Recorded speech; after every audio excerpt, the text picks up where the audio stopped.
하나님이 쓰시는 종이라는 제목으로 하나님의 말씀을 증거하겠습니다. 우리는 모두 다 하나님께 쓰임받기를 원하고 있습니다. 2018년 한 해도 하나님이 우리를 사용하셔서 여기까지 오게 되었고요. 2019년도에도 하나님이 우리 자신을 써주시기를 간절히 바라고 기도하고 있습니다. 그렇다면 하나님은 어떤 사람을 쓰실까요?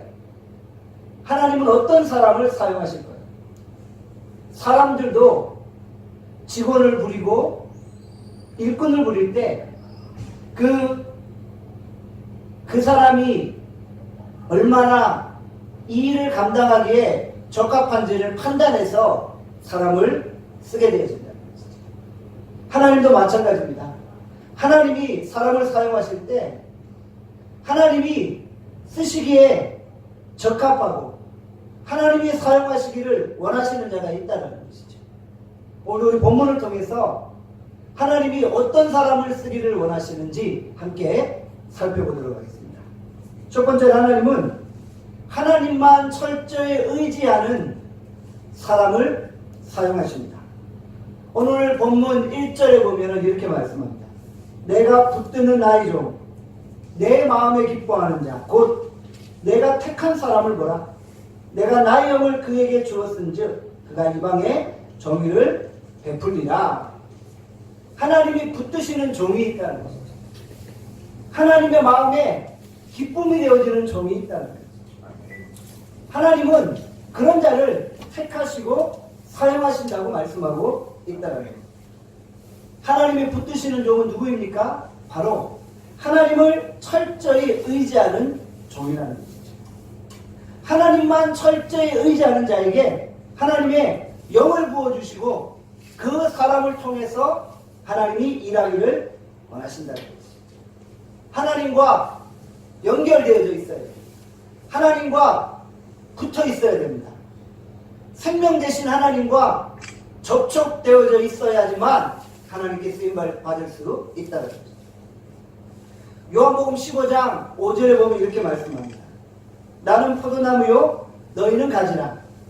그가 내 안에 내가 그 안에 거하면 사람이 열매를 많이 맺나니 나를 떠나서는 너희가 아무것도 할 수 없습니다. 포도나무 가지에 열매가 맺힐 수 있는 조건이 무엇입니까? 바로 철저하게 그 가지가 포도나무에 연결되어져 있어야 한다는 것이죠. 마찬가지로 하나님의 손에 쓰임 받으려면은 생명이신 하나님과 연결되어져 있어야 됩니다. 오늘 본문을 기록한 이사야, 그는 외적으로 볼 때 참으로 외로운 사역자였습니다. 왜냐하면 이사야는 가는 곳마다 외면받는 사역을 했습니다. 이사야는 가는 곳마다 하나님의 메시지를 전했지만 사람들이 그 말을 듣지 않았습니다. 사명도 여러 가지 사명이 있는데 이사야는 실패하는 사명을 가지고 있었습니다. 혹시 여러분 가운데도 이사야와 같이 실패가 사명인 사람이 있지 않습니까? 분명히 하나님의 말씀을 진실되게 전하고 하나님의 뜻대로 살아가는데 자꾸 실패하는 것입니다. 그러나 여러분들 낙심하지 마십시오. 선지자 가운데 최고의 선지자였던 이사야도 여러 번 실패하는 그런 경험들을 했다는 것이죠. 아무도 그 이야기를 듣지 않았습니다. 우리 같으면 벌써 낙심하고 좌절했을 텐데, 그러나 이사야는 아무도 자기 이야기를 듣지 않았지만 그럼에도 불구하고 여전히 생명이신 하나님을 붙들고 맡겨주신 사명을 감당했다는 것이죠. 이사야는 하나님과 연결되어져 있었기 때문에, 하나님과 접촉되어져 있었기 때문에 어떠한 상황에 직면했어도 흔들리지 않았다는 것이죠. 하나님이 여러분에게 사명을 주셨습니까? 비전을 주셨습니까? 그렇다면 지금 외적인 환경이 비록 어렵다 할지라도 흔들리지 않고 굳건히 서 있기를 간절히 소원합니다. 이사야서 1장 2절을 보십시오. 이렇게 열매가 없고 실패했던 이사야가 이렇게 고백합니다. 이사야서 1장 2절입니다. 하늘이여 들으라, 땅이여 귀를 기울이라. 여호와께서 말씀하시기를 내가 자식을 양육하였거늘 그들이 나를 거역하였도다 라고 말씀하고 있습니다. 이사야는 아무도 듣는 사람이 없으니까 누구를 향해 외칩니까? 하늘을 향해 외칩니다. 땅을 향해 외치고 있습니다. 그의 이야기를 아무도 듣지 않자 하늘과 땅을 향해 목소리를 높이고 있는 것입니다. 이사야는 온 우주를 향해 외치고 있는 것입니다. 이것이 선지자의 담대함입니다.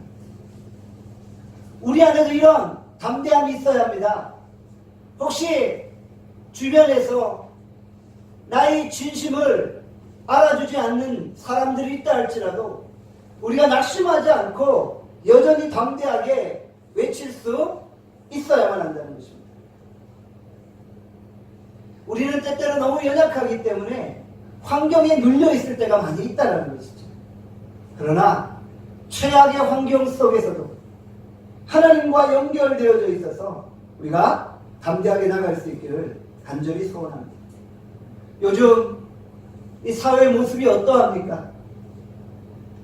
청년 실업이 점점점 심각해지고 있습니다. 결혼도 못하고 직장도 없고 점점점 이 경제 불황으로 말미암아 사람들이 어려워하고 있습니다.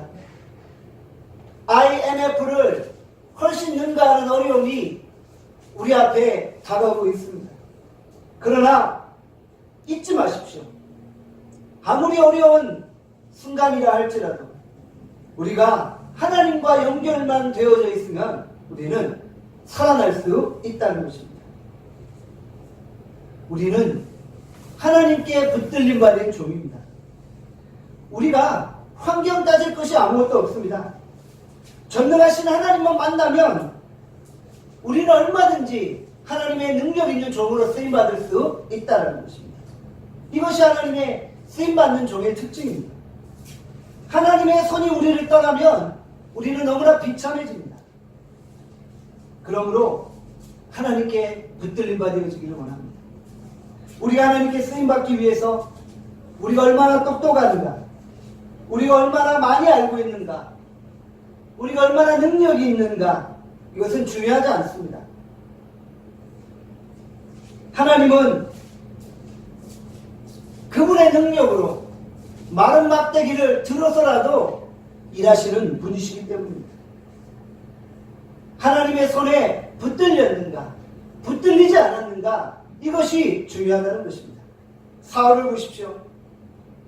그가 하나님의 손에 붙들림 받아졌을 때 이스라엘을 블레셋의 손에서 구원하는 구원자가 되었습니다. 그러나 사울이 하나님의 손을 떠날 때 미치광이가 되어져 하나님의 사랑하는 다윗을 죽이려고 쫓아다니는 그런 행위를 저지르고 말았다는 것입니다. 우리도 마찬가지입니다. 하나님의 손에 붙들려 있을 때에만 능력 있게 쓰임받을 수 있다라는 것입니다. 인생을 살다 보면은 참 시험이 많습니다. 시험을 당하면 어렵고 힘듭니다. 시험을 당하면 때때로 다른 사람들의 비난이 내게 한없이 몰려오게 됩니다. 저도 비난을 받아봤지만 사람들에게 비난받을 때 얼마나 마음이 고통스럽고 아픕니까? 욕설을 한번 들어보십시오. 얼마나 괴롭습니까? 그런데 그 시험의 기간이 다 끝나고 우리는 이렇게 고백하게 됩니다. 아프긴 했지만 그것이 내게 유익이었어. 왜 유익이었습니까? 시험을 당하고 나니까 하나님 외에 그 어떤 것도 의지하지 않을 수 있었기 때문입니다. 시험이 유익입니다. 왜요? 시험을 당하면 사람이 단순해집니다. 간단해집니다. 내가 의지했던 것들을 다 버리고 오직 하나님만 의지하게 되어진다는 것이죠. 시편 37편 5절에서 6절에 말씀합니다. 내 길을 여호와께 맡기라. 그를 의지하면 그가 이루시고 내 의를 빛같이 나타내시며 내 공의를 정오의 빛같이 하시리로다. 저는 성도들이 땅을 살면서 이 말씀을 붙들어야 된다고 생각합니다. 우리의 모든 것들을 다 여호와께 맡기는 것입니다. 하나님께 붙들림 받아지는 것입니다. 그를 의지하면 하나님이 이루어 주신다고 말씀합니다. 이것이 하나님께 쓰임받는 종의 특징입니다. 오늘 이 시간 우리 모두가 하나님께 붙들림 받아진 종이 될 수 있기를 간절히 소원합니다. 두 번째로 하나님은 겸손한 종을 사용하십니다. 하나님은 겸손한 사람을 사용하십니다. 오늘 본문 이사야 42장 2절에 말씀합니다. 그는 외치지 아니하며 목소리를 높이지 아니하며 그 소리를 거리에 즐겨하지 아니하며. 하나님의 종은 한마디로 자기 과시형 종이 아니라는 것입니다. 하나님의 종인데 큰 소리 칩니까? 아닙니다. 북치고 장구치고 자기 자랑하는 사람은 다 바리새인입니다. 바리새인들은 자기를 드러내기 선수입니다. 우리나라의 속담에 미인수레가 요란하다라는 말이 있죠. 속은 회칠한 무덤 같은데 겉으로는 자기가 의롭고 선하고 잘났다고 자신을 과시하기 좋아한다는 것입니다. 우리 주변에 보면 자기를 드러내지 않고 이름도 없이 빛도 없이 묵묵히 주의 교회를 섬기는 많은 헌신된 일꾼들이 있다는 것이죠. 그런 사람들은 잘 표시가 나지 않습니다. 그런데 별로 일 안 하면서 자기를 과시하고 드러내기를 좋아하는 사람들은 항상 보이는 자리, 스포트라이트를 받는 자리, 거기에 서 있기만을 좋아한다는 것이죠. 하나님의 능력은 가리면 가릴수록 더 드러나게 되어지는 거죠. 하나님의 능력은 은밀하면 은밀할수록 더 빛나게 되어지는 것입니다. 하나님 앞에 겸손히 낮추는 자, 그리고 오직 하나님의 영광만을 드러내는 자를 하나님은 기뻐하신다는 것입니다. 오늘도 우리가 나 자신을 드러내기보다 오직 하나님의 영광만을 드러낼 수 있기를 간절히 소원합니다. 마태복음 6장에 보면 성도들의 세 가지 덕목이 나옵니다. 이 세 가지가 무엇입니까? 구제와 기도와 금식입니다. 마태복음 6장에 참된 구제가 무엇인지 설명합니다. 참된 기도가 무엇인지 설명합니다. 참된 금식이 무엇인지 설명합니다. 본문에 보면은 참된이라는 단어가 계속적으로 언급되어진다는 것이죠. 이 참되다는 것은 어떤 의미입니까? 바로 은밀함이라는 것입니다.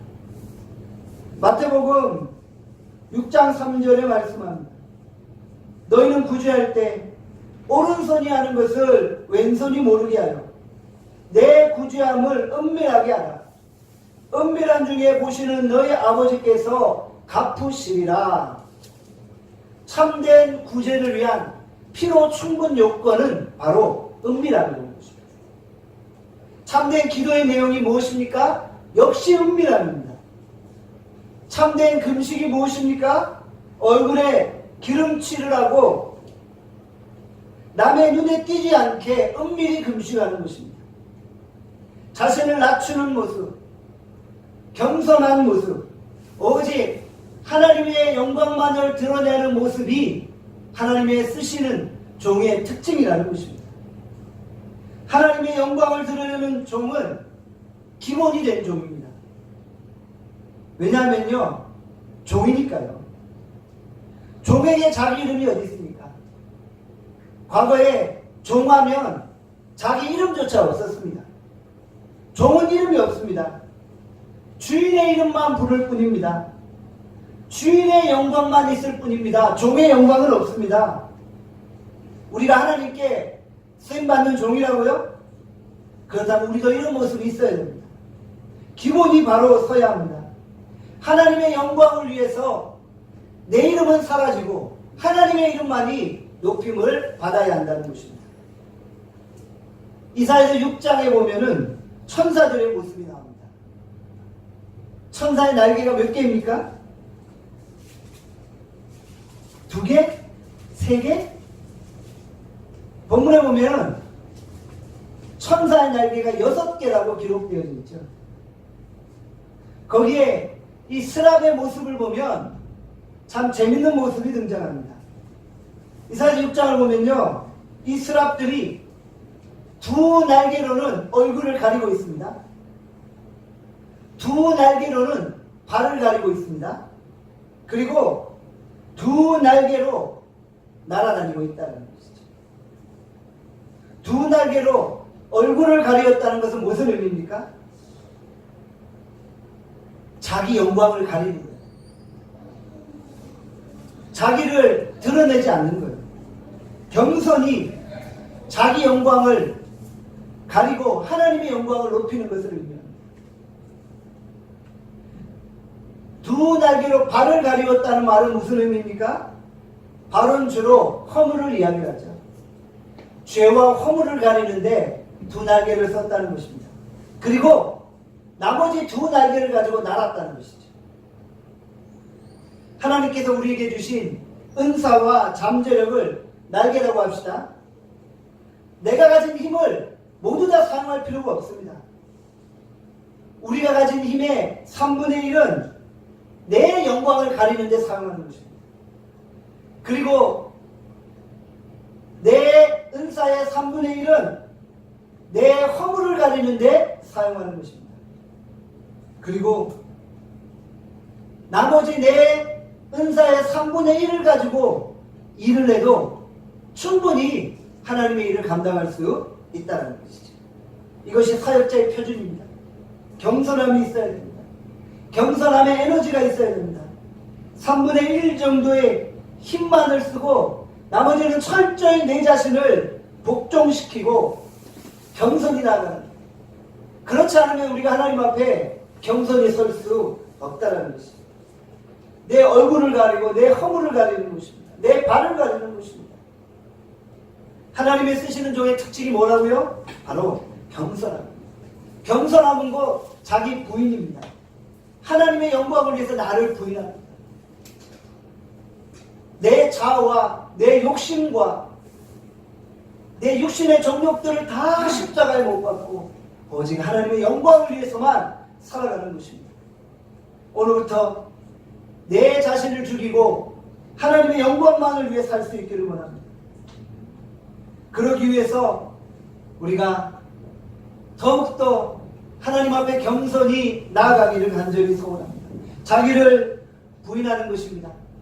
자기를 드러내기보다 은밀하게 행하는 것입니다. 하나님 앞에 귀하게 쓰임받는 종들이 될 수 있기를 바랍니다. 우리 나름교회 모든 성도들이 어떤 일을 하든지 하나님의 영광만을 위해서 쓰임받는 귀한 종들이 될 수 있기를 간절히 소원합니다. 세 번째로, 하나님께 쓰임받는 종은 하나님의 마음을 가진 사람이어야 합니다. 오늘 본문 3절에 말씀합니다. 이사야서 42장 3절에 말씀합니다. 제가 한번 읽어보겠습니다. 상한 갈대를 꺾지 아니하며 꺼져가는 등불을 끄지 아니하고 진실로 정의를 행할 것이며, 하나님의 종에게는 상한 갈대를 꺾지 아니하는 마음이 있고요. 꺼져가는 등불을 끄지 아니하는 마음이 있고요. 진실로 정의를 행하고자 하는 마음이 있다는 것이죠. 하나님의 사람들에게는 이런 마음들이 있어야 됩니다. 이런 마음들을 한마디로 표현하면 무엇입니까? 아비의 마음이죠. 어미의 마음이죠. 아버지의 아픔을 가지고 있어야 된다는 것이죠. 연약한 자를 일으켜 세우고자 하는 마음이 있어야 되는 것이죠. 사실 인간은 본래 죄성을 가지고 있어서요. 상한 갈대를 보면 꺾고 싶은 그런 본성이 있는 거예요. 그러나 하나님의 종은 꺾지 않는 거예요. 인간은 원래 죄성을 가지고 있어서요. 꺼져가는 등불을 보면 훅 불어서 끄고 싶은 거예요. 그런데 하나님의 종은 끄지 않는다는 거죠. 예수님도 그러셨잖아요. 예수님 주변에는 언제나 죄인들과 괴수들과 병자들이 몰려들었잖아요. 그리고 예수님의 별명은 죄인들의 친구셨잖아요. 우리도 상한 갈대처럼 연약한 사람들이 아닙니까? 우리 예수님이 상한 갈대 같은 연약한 우리를 품어주셔서 하나님의 자녀로 삼으신 것이 아닙니까? 모든 사람이 매력적으로 느끼지 않는, 모든 사람에게 비호감을 갖는 그런 사람을 우리가 품을 수 있어야 되는 것이죠. 그들에게 다가갈 수 있어야 한다는 것이죠. 사람들이 알아주지 않고 인기가 없는 사람들에게 예수님은 먼저 다가가셨다는 거죠. 그것이 하나님의 종입니다. 우리는 우리 주변에 연약하고 소외된 이웃들을 끊임없이 돌볼 수 있는 마음들을 가질 수 있어야만 합니다. 저희가 10월 한 달 동안 구로역 광장에서 소외 이웃들에게 쌀을 나누어 주기 위해서 모금 활동을 하지 않았습니까? 이제 내일이 마지막입니다. 정말 우리가 이 쌀 나눔을 위한 모금 활동을 하면서 진정 아버지의 마음을 품고 나아가지 않았습니까? 우리도 연약하지만 우리보다 더 연약한 이웃들이 있다면 그들을 도와야겠다는 마음을 가지고 우리가 구로역 광장에서 종을 치며 모금 활동을 하지 않았습니다. 저는 이것이 아버지의 마음이라고 생각합니다. 저는 이것이 상한 갈대를 꺾지 아니하고 꺼져가는 등불을 끄지 않는 마음이라고 생각합니다. 우리 주변에 어려움 당하는 자가 있으면 우리가 돌아보는 것입니다. 아무도 돌보지 않는 자들을 돌아보는 것입니다. 이것이 진짜 사랑이라는 것이죠. 사랑하는 여러분, 교육이 무엇입니까? 교육의 내용이 무엇입니까? 우리가 교육이라고 말할 때 교육을 받는 그 학생들에 대해서 실망하지 않는 것입니다. 그 학생들을 바라보며 포기하지 않는 것입니다. 선생님이 학생들에게 실망하면 학생들은 학교를 떠나게 됩니다. 부모가 자녀들에게 실망해서 자녀들을 포기하면 자녀들은 가정을 떠나는 거예요. 그러나 교육은 포기하지 않는 거예요. 실망하지 않는 거예요.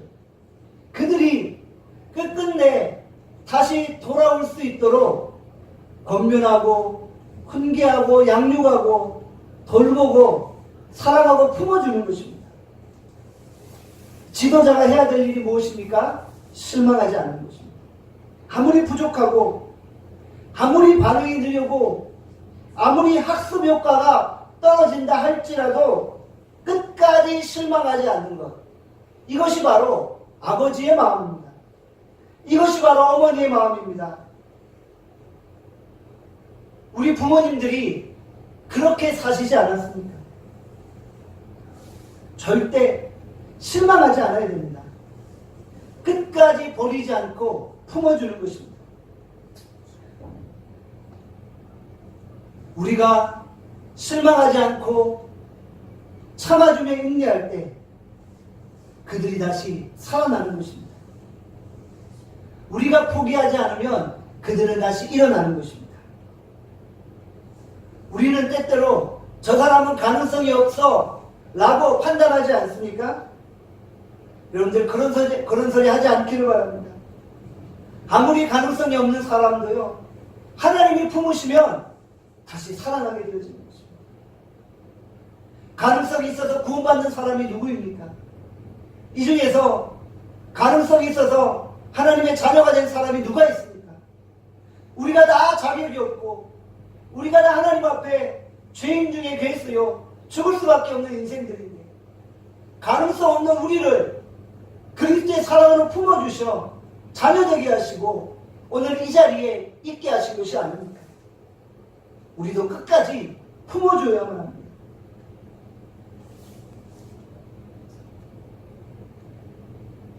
끝까지 인내하는 사람은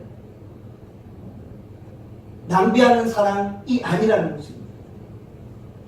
우리는 끝까지 참아주고 인내하는 것을 낭비하는 것이요 허비하는 것으로 오해할 수 있습니다.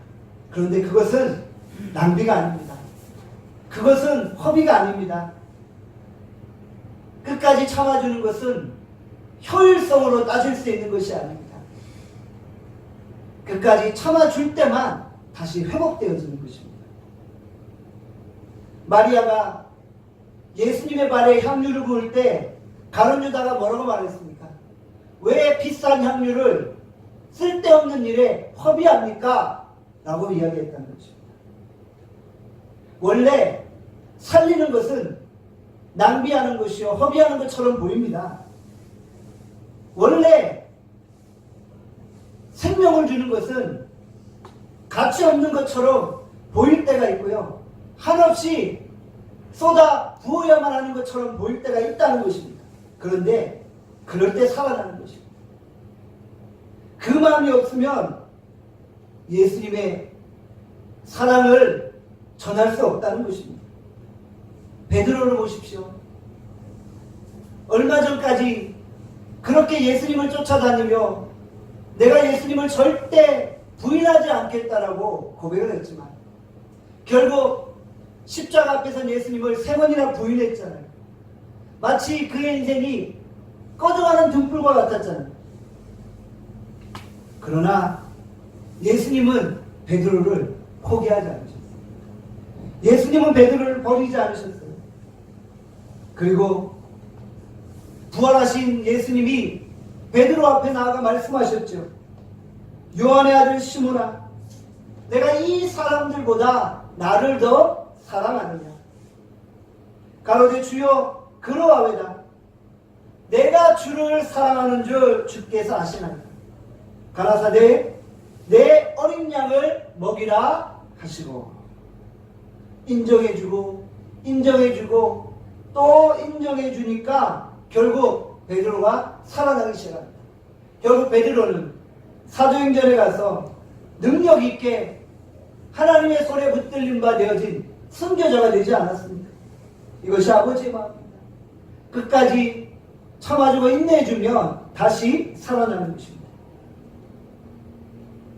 여러분, 미국에 가면은 월트 디즈니사가 있죠. 이 월트 디즈니사는 미국에서 가장 좋은 기업 중에 하나로 꼽히고 있습니다. 이 회사는 경쟁회사의 사원들을 초청을 해서 회사의 노하우들을 공개합니다. 모든 시설들을 다 보여줍니다. 이것을 본 기자들이 의아하게 묻습니다. 경쟁회사에게 좋은 시설들, 좋은 노하우들을 다 보여주면 어떻게 합니까? 손해가 아닙니까? 그랬더니 월트 디즈니사의 직원이 이렇게 이야기합니다. 아이디어나 연구시설이나 회사의 모양을 모방할 수는 있지만 아이들을 사랑하는 열정은 결코 모방할 수 없습니다. 이것이 우리를 최고로 만들었습니다. 베끼려면 얼마든지 베껴보십시오. 우리에게는 어린아이들을 진정으로 사랑하는 열정이 있습니다. 이것이 능력입니다. 예수 믿는 사람들이 이 땅을 살면서 왜 염려합니까? 아이디어를 다 베껴가라고 하십시오. 좋은 연구시설 다 보라고 하십시오. 우리가 이길 수 있는 한 가지 힘이 있습니다. 그것은 우리가 저들을 뜨겁게 사랑한다는 것입니다. 그렇기 때문에 우리가 자신만만한 것입니다. 진짜 터져나오는 듯한 그리스도의 사랑으로 세상 사람들을 품어보십시오. 사랑의 저력이 모든 것들을 흡수해 버리는 것입니다. 사랑이 더 크면 그 사랑 앞으로 끌려오는 것입니다. 이것이 사랑입니다.